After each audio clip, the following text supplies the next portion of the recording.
Salut l'ami, j'espère que tu vas bien. De mon côté, c'est la grosse patate. Je suis ravi de te retrouver pour cette nouvelle vidéo. Et aujourd'hui, je vais te parler des micro-habitudes. Mais avant de t'expliquer le cœur du sujet, tu peux directement t'abonner à la chaîne YouTube pour recevoir tous les jours une vidéo, un apport de valeur sur comment libérer son potentiel, comment accéder à ce qu'on veut réellement pour tout simplement être heureux au quotidien, dans sa vie, dans ta vie. En tout cas, c'est ce que je te souhaite.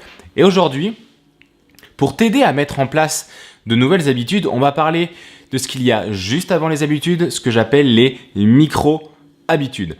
Parce qu'on doit souvent te dire, ou tu dois toi-même souvent te dire que pour changer, tu dois mettre de nouvelles habitudes en place, tu dois mettre de nouvelles choses dans ta vie, que tu dois changer un peu le rythme dans lequel tu es. On te parle peut-être des rituels du matin, des rituels du soir, des rituels de productivité, etc., etc.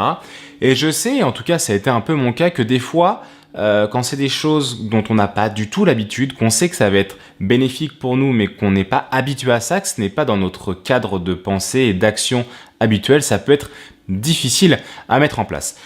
Parce que, ok, se dire, cette habitude va être bonne pour moi, je vais le faire, si on passe de zéro, on ne faisait jamais à le faire, il peut y avoir une phase difficile, une phase de... c'est compliqué à mettre en place tout de suite, il n'y a pas forcément les bons mécanismes au départ, et c'est pour ça qu'aujourd'hui, je vais te parler des micro-habitudes. Qu'est-ce que c'est donc qu'une micro-habitude? C'est tout simplement le premier geste, la première action qui va te permettre de mettre en place cette habitude.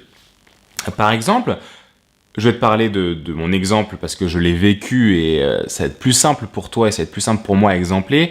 Quand j'ai décidé de me remettre au sport à fond et notamment tous les matins quasiment, on va dire 5 fois sur 7 dans la semaine, d'aller au sport ou d'aller courir, en tout cas d'avoir une activité physique, musculation ou course à pied à ce moment-là, et quand je me levais au départ, quand je me mettais sur mon canapé, que je prenais mon petit déjeuner, il pouvait y avoir de la démotivation ou pas envie, se dire j'irai demain, j'ai déjà été hier, etc., etc.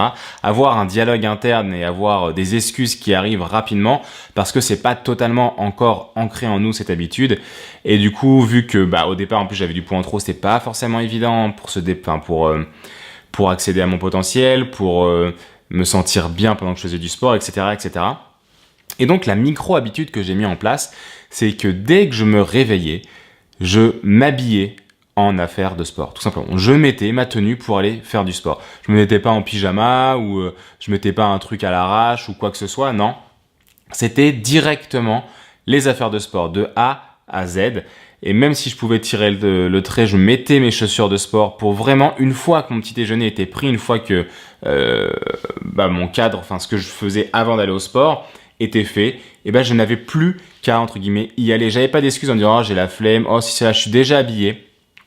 J'ai déjà mis en route, en fait, mon action. Même si je m'arrêtais là, je n'aurais pas été satisfait, mais je faisais au fur et à mesure coder à mon cerveau que aller au sport était vraiment important pour moi. C'était la base et il n'y avait pas d'excuses à se trouver. En fait, ça faisait partie du mécanisme. C'est comme se brosser les dents. Quand on est petit, on galère, etc. On n'a pas envie, mais au bout d'un moment, on prend cette habitude-là. Et adulte, on n'y réfléchit même plus. Moi, j'en suis arrivé à ce stade avec le sport, mais ça a demandé certaines choses, dont les micro-habitudes. Donc peut-être que tu peux faire la même chose si tu veux faire du sport le matin, de t'habiller directement en te levant en tenue de sport. Ou par exemple, si tu fais du sport en rentrant chez toi le soir, tu peux avoir déjà préparé ton sac de sport ou tes affaires de sport juste à côté de la porte. Les chaussures sont là, etc. La première chose que tu dois faire pour aller au sport, c'est t'habiller et mettre tes chaussures. Et là, c'est fait. Par exemple, si le matin, tu décides de te mettre à méditer, la première action à mettre en place, ça peut peut-être être le soir, avant de te coucher, d'avoir installé ton tapis, ton coussin, peut-être la musique que tu veux mettre, etc. pour qu'au moment où tu passes à l'action, au moment où c'est le moment de passer à l'action, tu n'aies aucune excuse, entre guillemets, le travail soit mâché. Ça peut être aussi le cas pour de la productivité. Par exemple, si tu décides, en rentrant du travail, d'écrire pendant une demi-heure, ça peut être tout simplement d'avoir préparé à l'avance ou de simplement prendre ton stylo. C'est ça la première action. Et une fois que cette micro-habitude, tu as commencé à la faire, entre guillemets, le reste va découler. C'est c'est vraiment l'élément déclencheur de ton action. C'est l'élément déclencheur qui va te permettre d'accéder à la réussite de cet objectif ou au jour le jour. C'est vraiment important de comprendre que tout est histoire de détails, tout est histoire de petits pas, de petites avancées. Et les micro-habitudes, ça peut paraître ridicule, ça peut paraître tout petit. Si tu te dis, mais c'est pas ça qui va faire la différence. Au quotidien, chaque jour, pour chaque action que tu décides de mettre en place, ça commence par une toute petite action. À toi de la trouver, à toi de la mettre en place et ça sera beaucoup plus facile de faire des actions plus importantes. Et les excuses vont être moins importantes, la flemme va être moins importante, tout va s'évaporer simplement avec le fait que tu mets des petites choses en place qui te permettent d'accéder aux actions plus importantes. Concentre-toi, si tu veux mettre de nouveaux projets en place, de nouvelles actions et de nouvelles habitudes en place, concentre-toi sur la première micro-habitude, le premier geste qui déclenche cette action. Tu vas voir, ça va faire une grande différence dans la réalisation de tes objectifs. Tu peux me faire confiance là-dessus, c'est vraiment un pas en avant. Il est peut-être tout petit, mais ce pas va faire une très très grande différence.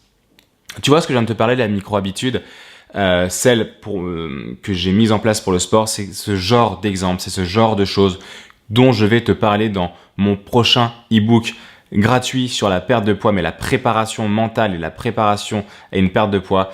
Ça sera pas un régime alimentaire ou une réorganisation alimentaire, ça sera pas un programme sportif, non, ça sera concentré sur ce qui se passe à l'intérieur de toi, sur ton mental, sur comment tu vois ça de manière plus grande, pourquoi tu le fais, etc., etc.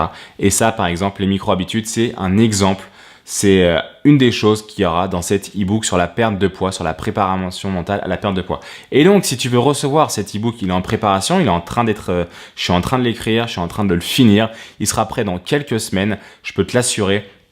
Et donc, si tu veux le recevoir gratuitement dans ta boîte mail, tu as juste à t'inscrire à la newsletter, c'est dans la barre d'infos. Et dès qu'il sort, tu le recevras dans ta boîte mail directement. Voilà, c'était un réel plaisir de te partager cette notion de micro-habitude. J'espère que ça t'a fait comprendre certaines choses. J'espère que tu vas mettre en place ça dans ta vie. Tu vas voir, ça va faire de nombreux changements, je te le garantis. Sur ce, je te souhaite de passer une excellente journée ou une excellente soirée. Je ne sais pas quand est-ce que tu regardes cette vidéo. En tout cas, je te dis à demain pour un nouvel apport de valeur, pour une nouvelle vidéo qui va tout déchirer. Salut l'ami. Avant de partir, un dernier petit conseil, abonne-toi à la chaîne YouTube, comme ça tu pourras recevoir tous les jours une nouvelle vidéo pendant un an. Tac, t'as juste à cliquer sur ma tête. Allez, salut l'ami.